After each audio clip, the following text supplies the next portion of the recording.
आप देख रहे हैं विवेकोदय वाणी चैनल। जैन समाज को एक सूत्र में पिरोने, धर्म की वाणी को जन जन तक पहुंचाने, सत्य अहिंसा परमोधर्म की गंगा बहाने आ गया है विवेकोदय वाणी चैनल। आप हमारे जैन चैनल को सब्सक्राइब करने के लिए YouTube पर जाकर विवेकोदय वाणी लिखें, उसे सब्सक्राइब करें, बेल आइकॉन पर क्लिक करें और साथ ही जैन धर्म के प्रचार प्रसार के लिए इसे ज्यादा से ज्यादा शेयर करें।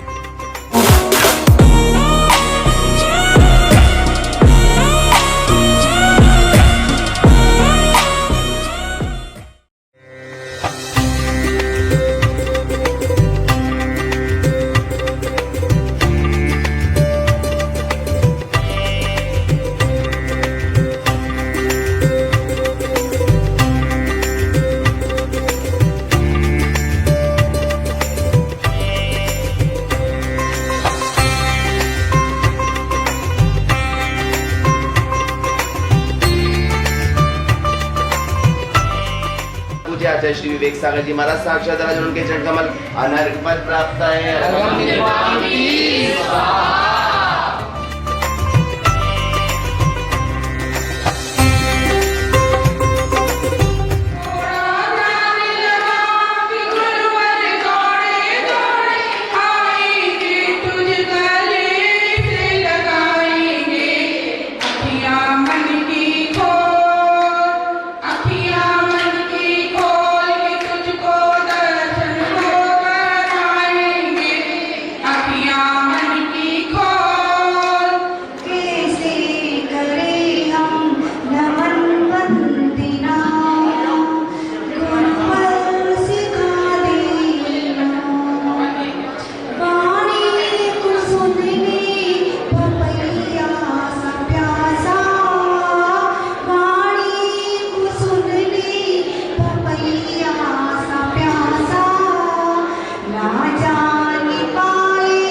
सभी अरिहंत को बंधन नमन सिद्धों को वीरा हो, सभी आचार्य को बंधन मेरे दिल में सरीरा हो।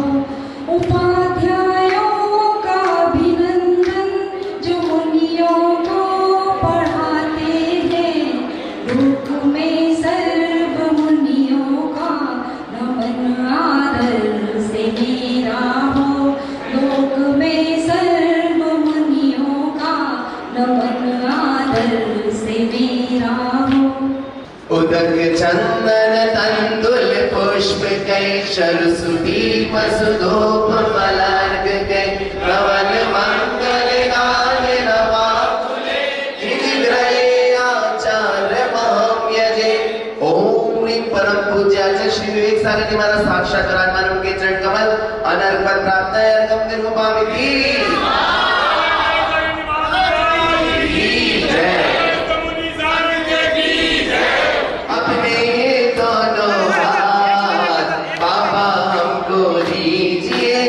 जन्म जन्म का साथ, ओ बाबा हमको दीजिए जन्म जन्म का साथ। बोला आचार्य श्री शांति सागर जी महाराज की।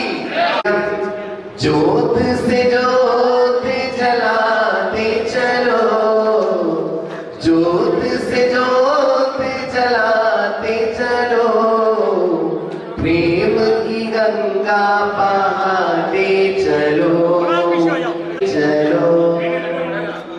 चलेंगे गुरुदेव के चरणों की धूले बाबा, चंदन गुलाल बने तेरे चरणों की धूल बाबा, चंदन गुलाल बने। जिसने भी लगाई मस्तक उसकी तकदीर बने तेरे चरणों की धूल बाबा। बोल भाई लोके एक बार। जिनवाणी जगमैया जन्म दुख मेट दो, जिनवाणी जगमैया जन्म दुख मेट दो, जन्म दुख मेट दो, मरण दुख मेट दो, जिनवाणी जगमैया जन्म दुख मेट दो, जिनवाणी जगमैया जन्म।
देवांशुरेण नरनागसमर्थितेभ्यः पापविनाशिकरभव्यमनोहरेभ्यः घण्टाध्वजादिपरिवारविभूषितेभ्यो नित्यं नमो जगति सर्वविजिनालयेभ्यः तरुणे सुमतिसागरे गुरौ तारो मुझे ऋषि करुणा करे करुणा करो वैशि दो आशीष। यही प्रार्थना शांति सिंधु से अनुनय से कर जो पग पग पल पल बढ़े चलूं मोक्ष मानो की ओर। बोले अनंत परमेश्वर भगवान की देवालय देव श्री 1008 आदिनाथ भगवान की धर्मती शासन भगवान महावीर स्वामी की परम पूजनीय आचार्य भगवान मानतुंग स्वामी की परम पूजनीय संत प्रशांत मूर्ति आचार्य शिक्षण शांति सागर छाणी महाराज की परम पूजनीय संत सुवर्णी समाधीश्वर गुरुदेवाचार्य शिक्षण सुमति सागर जी महाराज की अहिंसमय विश्व धर्म की जय बोले आचार्य ईश्वर विवेक सागर जी महाराज की, समस्त आचार्य संघ की। धर्मश्री महानुभाव भक्तंबर की श्रृंखला आचार्य मानतुंग स्वामी के शब्दों में चल रही है। आचार्य मानतुंग स्वामी ने विपत्ति के समय में कैसे हम अपने आप को सुदृढ़ बना सकते हैं, इस भक्तांबर स्तोत्र के माध्यम से सिखाया आपने कि भक्ति ही इस जीवन के लिए वह अवलंबन है कि जिसके माध्यम से हम बड़ी से बड़ी विपत्तियों को भी पार कर सकते हैं। ये दर्शन में भी कहा जिनेर भक्ति जिनेर भक्ति जिनेर भक्ति दिने दिने सदा मेस्तु सदा मेस्तु सदा मेस्तु भवे भवे। क्या जिनेर भगवान की भक्ति करने से हमारे जीवन की अनेक अनेक कष्ट और विपत्तियां दूर हो जाया करती हैं। वर्तमान का दौर भी उसी विपत्ति और संकट का दौर है जहां हमारे लिए सोचना समझना और विचार करना पड़ेगा कि कहीं वही समय तो नहीं है जब आचार्य मानतुंग जैसे महामहिलाज के लिए भी निर्दोष होते हुए भी बंदी खाने में जेल में 32 कोठरियों के अंदर डाल दिया गया था। उस समय राज हुकूमत थे, मिथ्या दृष्टि जीवों का बोलबाला था और जो मिथ्या दृष्टि जीवों के बोलबाले के कारण से राजा महाराजा कच्चे कान के हुआ करते थे और वह बहकाए में आ जाया करते थे। राजा भोले तभी संस्कृत का प्रकांड विद्वान था, लेकिन फिर भी वहां सत्य असत्य का विचार नहीं कर सका, अच्छाई और बुराई का विचार नहीं कर सका और दूसरों के बहकावे में आने के पश्चात उसने आचरण मानव जैसे महान तपस्वी के लिए भी 48 कोठरियों के अंदर डाल दिया।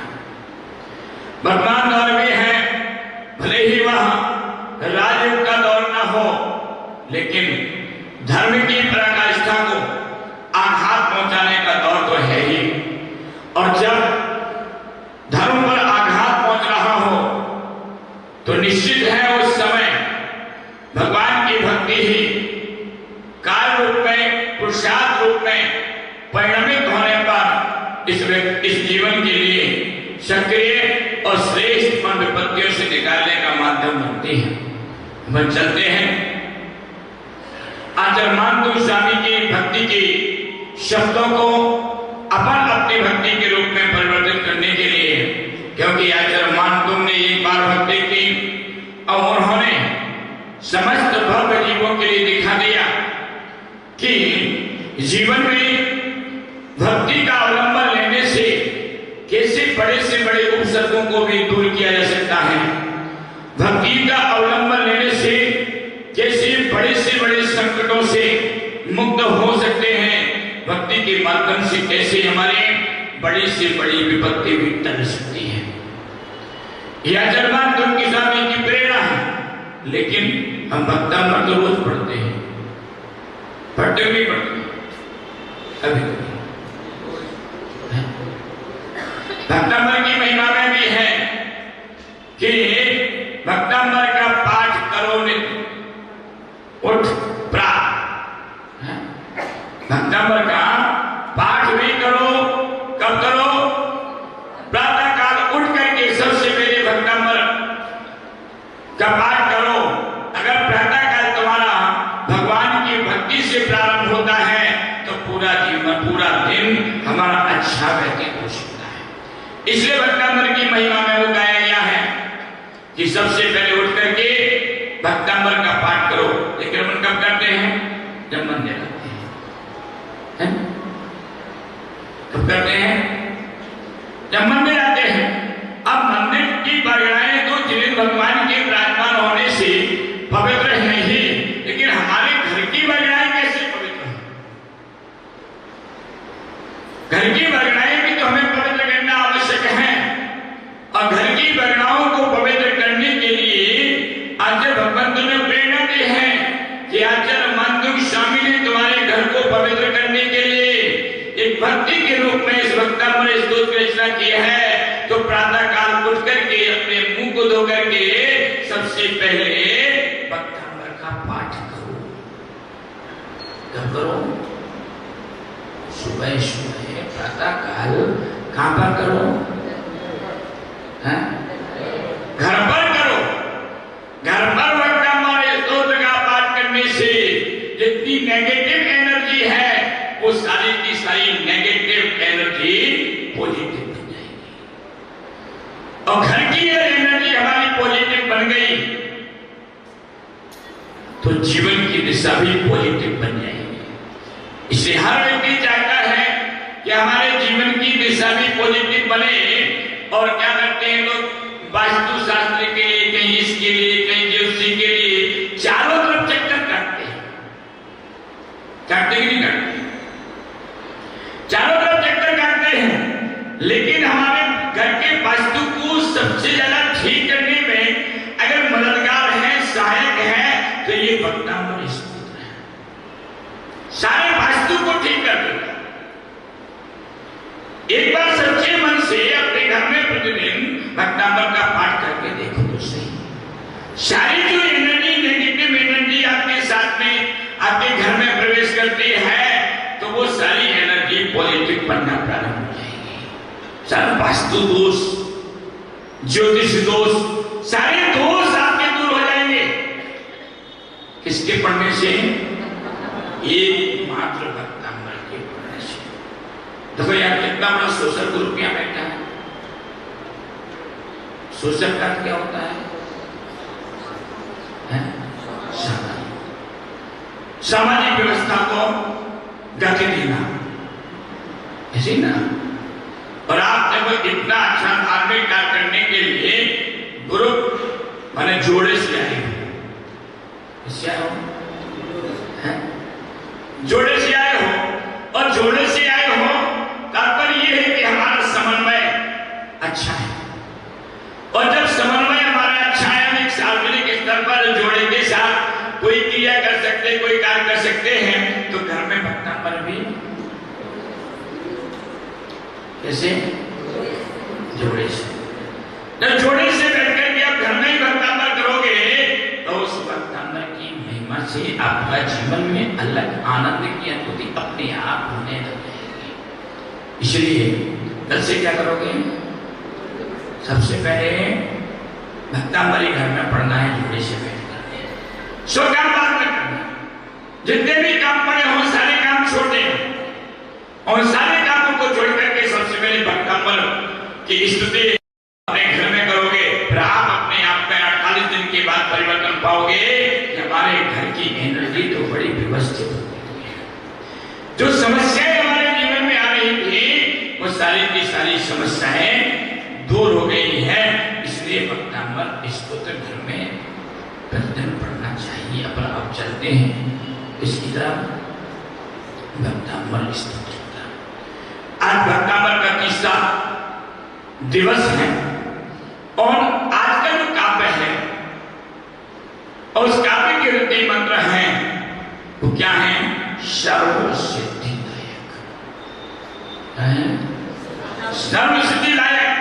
यदि कोई इस भक्तांबर के तीसरे काव्य को 48 बार पढ़ता है और उसके हृदय मंत्र की एक एक माला का जाप करता है तो उसके जीवन में अनेक विपत्तियां दूर होकर के सिद्धियों की प्राप्ति उसे हो जाया करती है। ऐसे काव्य की ओर अपन चलते हैं। विद्या विना विभुधा चित पाद पीठ,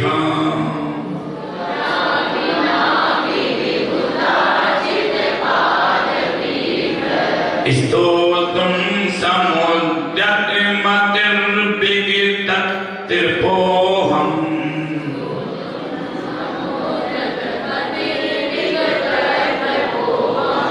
वालम विहाय जल संस्थित बिंदु बिंब,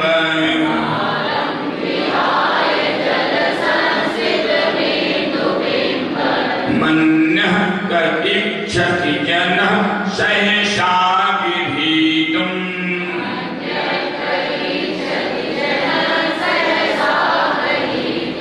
बुद्ध्या विना विबुधा चित पाद पीठ,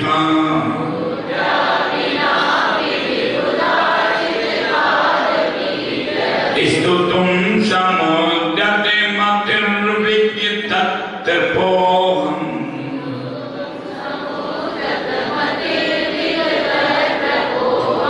बालं विहाय जल संस्थित बिंदु बिंब,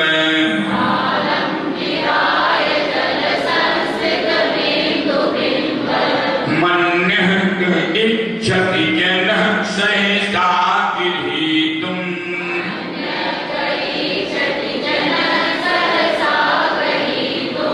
इसमें बहुत जगह विसर्ग रहते हैं। अब हम कुछ ही नहीं तो क्या समझोगे विसर्ग, क्या समझोगे मात्रा?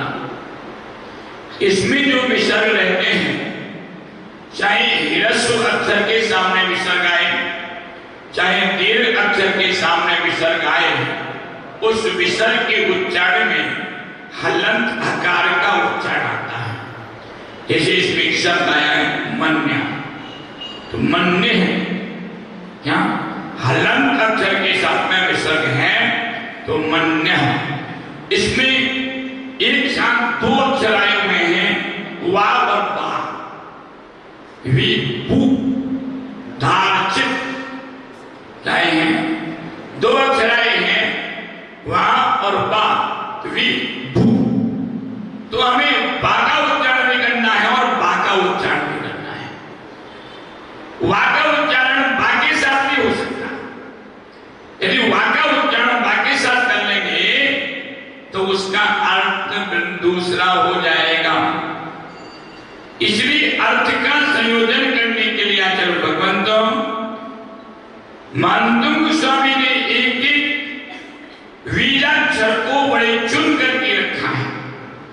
वैतांबर में जितने भी अक्षर हैं कहने के लिए सामान्य अक्षर हैं। क्या है? सामान्य अक्षर हिंदी वर्णमाला के सारे अक्षर हैं।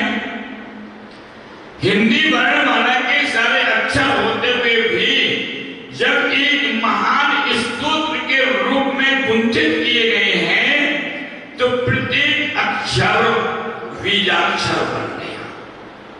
क्या बन गया? बीजाक्षर बन गया। और जब यह बीजाक्षर बन गया तो ये अति महत्वपूर्ण और अतिशयकारी अक्षर बन गया। एक एक अक्षर का महत्व है।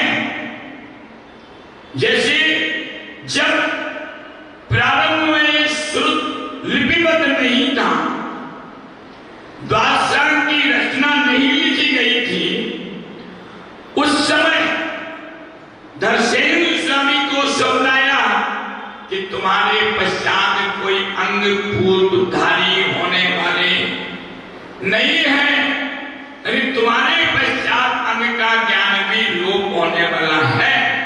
इसलिए तुम उत्कृष्ट मुनियों को शिक्षा देकर के इसको लिपिबद्ध करवाओ। तुम्हारी आयु अति अल्प है। उस स्वप्न के अनुसार दक्षिणावर्त पर जब मुनि सम्मेलन चल रहा था वहां पर उन्होंने संदेश भेजा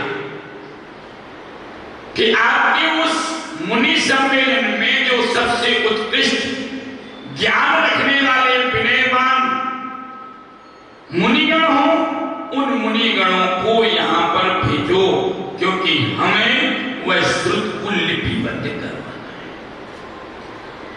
जब दो मुनिगण आए तब भी धर्मसेन स्वामी को सपनाया कि दो तरुण वैद आ रहे हैं और वो मेरे मुख में प्रवेश कर रहे हैं।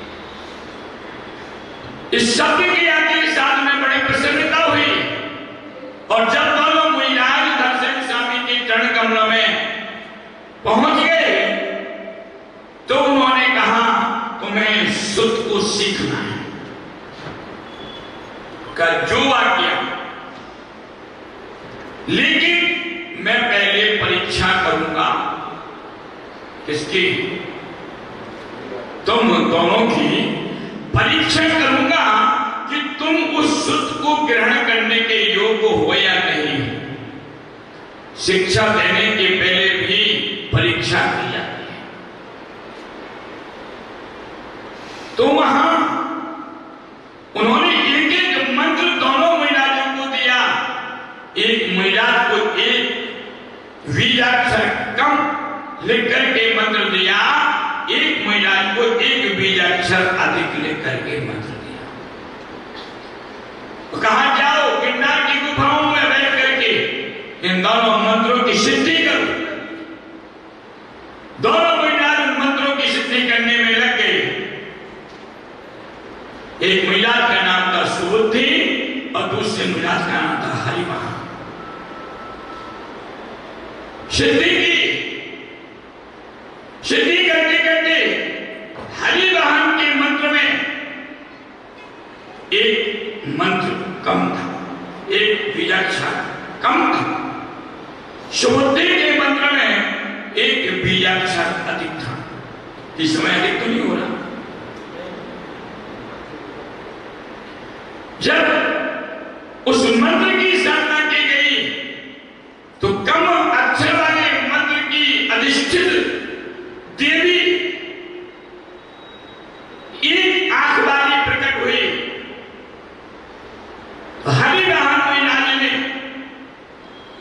विचार किया कि मैंने तो गुरुमुख से सुना है कि देवता कभी अंग उपांग हीन नहीं होते।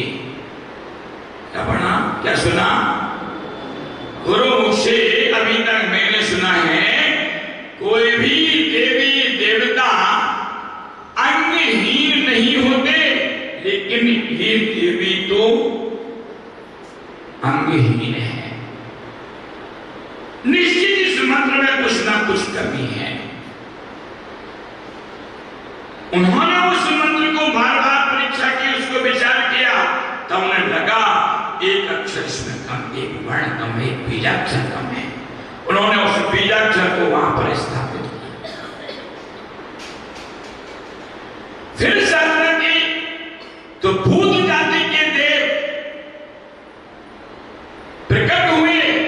उन्हें कहा आज्ञा प्रदान करो, हम आपकी साधना से प्रसन्न हैं। उन्होंने कहा आज्ञा कुछ नहीं है। गुरु ने मंत्र की साधना करने के लिए कहा था, इसलिए गुरु की आज्ञा के अनुसार मैं मंत्र की साधना कर रहा था।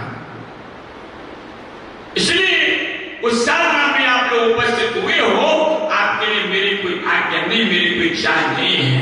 उन भूत जाति के देवों ने हरिवाहन महाराज की पूजा अर्चना की और उनका नामकरण हो गया भूत बलि। दूसरे महाराज सुबुद्धि थे, उनके मंत्र में एक अक्षर अधिक था। उसकी अधिष्ठात्री देवी एक अंग से अधिक प्रकट हुई। उन्होंने कहा ये क्या? कभी हमने गुरुमुख से सुना है कि देवी देवता कभी भी अंग उपांग से हीन और अधिक नहीं होते, क्योंकि उन सभी देवताओं का समचतुरस्र संस्थान होता है। क्या होता है? समचतुरस्र संस्थान होता है। इसलिए इनकी ये अंग अधिक है। निश्चित इस मंत्र में कुछ ना कुछ। उन्होंने उस मंत्र को बार बार चिंतन किया, विचार किया। चिंतन करने के बाद उनको मिला कि एक अक्षर अधिक है।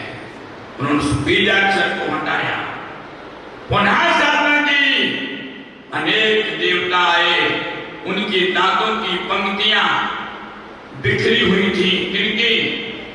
सुबुद्धि महाराज की। और ऐसे लग रहा था कि जैसे पुष्प खिला हुआ हो।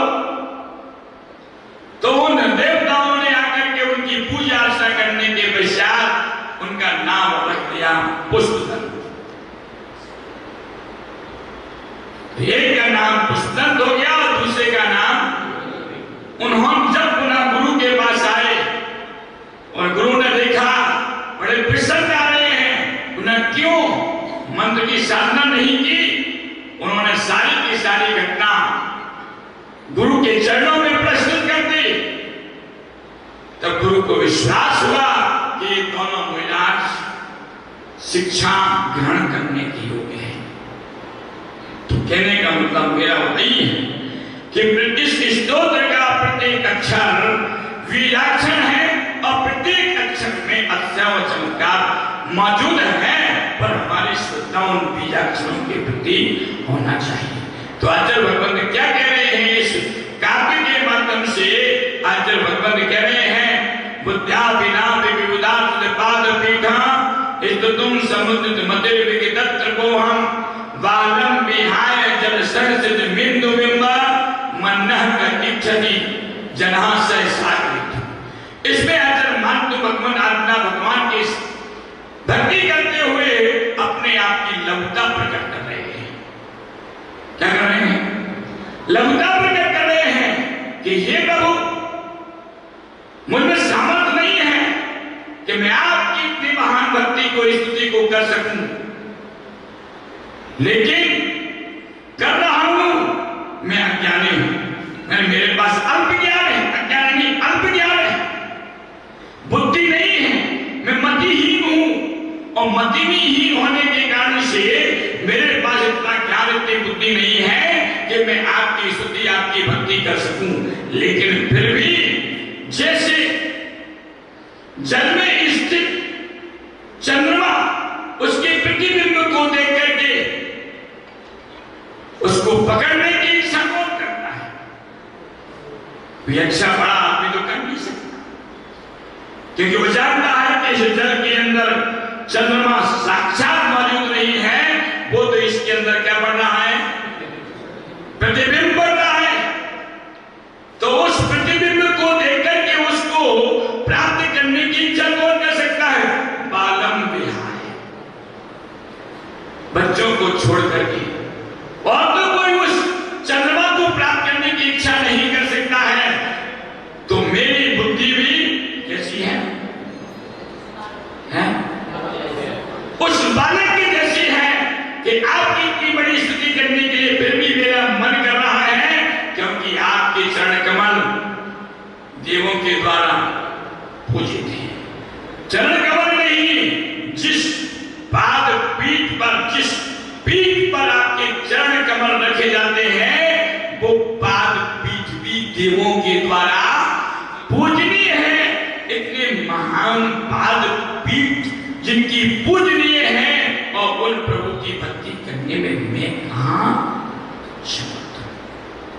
वास्तविकता में ज्ञान का बोध और जीवन का बोध प्राप्त तभी होता है जब हम अपने आप में लघुता को प्राप्त करें। जब तक हम अपने आप में लघुता को प्राप्त नहीं करें, तब तक वास्तविक ज्ञान की प्राप्ति कभी होती नहीं। बड़ा पढ़ने से कभी ज्ञान नहीं मिलता। जो ज्ञान है वो भी चला जाता है। शिवभूति महाराज के नाम आपने सुना होगा, सुना नहीं सुना? शिवभूति महाराज, शिवभूति महाराज के पास बहुत ज्ञान था। आप जैसे किसी श्रावक ने शिवभूति महाराज से पूछ लिया कि हे प्रभु, इतने कम समय में इतना ज्ञान आपको कैसे प्राप्त हो गया? इतने कम समय में इतना महान ज्ञान आपको कैसे प्राप्त हो गया? तो शिवभूति महाराज ने कहा, मैंने अपने स्वयं के पुरुषार्थ से, स्वयं के प्रयास से मैंने इस सारा ज्ञान प्राप्त किया है। किसी गुरु से प्राप्त नहीं, नहीं मैंने किसी गुरु से प्राप्त नहीं किया। उन्हें अहंकार आ गया, मैंने किसी गुरु से, उन्होंने गुरु का नाम छुपा लिया, लोप कर दिया। उसके पश्चात उस अहंकार के कारण से उनका ज्ञान ऐसा क्षीण हुआ, ऐसा क्षीण हुआ कि उन्हें रघुकार मंत्र तक भी याद नहीं रहा। इसके कारण से अपने आप को बड़ापन, अपने आप को बड़ा बनाने के कारण से उनका संपूर्ण ज्ञान समाप्त हो गया। जितना भी ज्ञान प्राप्त होता है लघु बनने से प्राप्त होता है। आचार्य मानतुम स्वामी भी अपने आप को, अपनी उपमा किससे दे रहे हैं? उस बालक से। मेरे पास ये प्रभु वो मति नहीं है, वो बुद्धि नहीं है जिस बुद्धि के कारण से मैं आपकी स्तुति कर सकूं। लेकिन फिर भी विगत कृपा, लज्जा रहित होकर के जबरदस्ती ठीक बन करके, ऐसे बुद्धि नहीं मेरे पास, लेकिन फिर भी जबरदस्ती लज्जा रहित होकर के, लज्जा को छोड़ करके ठीक बन करके मैं आपकी स्तुति करने में अग्रणी हो रहा हूँ, आपकी स्तुति करने का प्रयास कर रहा हूँ, आपकी स्तुति कर रहा हूँ। अपन कहते हैं सुर नर पूजित ही तेरी महिमा है अपरंपार है। हे प्रभु, तेरी महिमा अपरंपार है, क्योंकि आपके चरण कमल किसके, कितने देवताओं के द्वारा पूजे जाते हैं? 100 इंद्रों के द्वारा आपके चरण कमल पूजने हैं, और 100 इंद्रों के द्वारा चरण कमल आपके बाद पूजने वाले हैं। इसलिए आपकी महिमा अपरंपार है बचकानी बात नहीं मती, फिर भी स्तुति हेतु हूं तैयार। क्या हूं?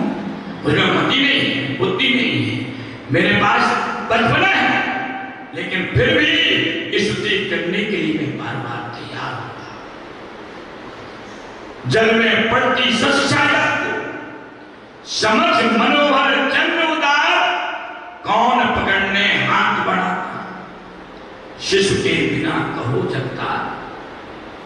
जल में पड़ा हुआ जो जन्म में है उसको पकड़ने के लिए, उसकी छाया को पकड़ने के लिए कौन तैयार होता है? समझदार कोई व्यक्ति तो उसकी छाया को पकड़ने के लिए तैयार नहीं होगा। कौन होगा? शिशु। शिशु के अलावा, बालक के अलावा उसे पकड़ने के लिए कौन तैयार हो सकता है? श्री किसी और कवि ने लिखा है, प्रभु का अर्चन करें देवगण मतिहीन में करता श्रम। क्या करते हैं? प्रभु का अर्चन करें देवगण मति विहीन में करता श्रम, अर्चनत न समझे बालक हाथ पकड़े भूले विक्रम।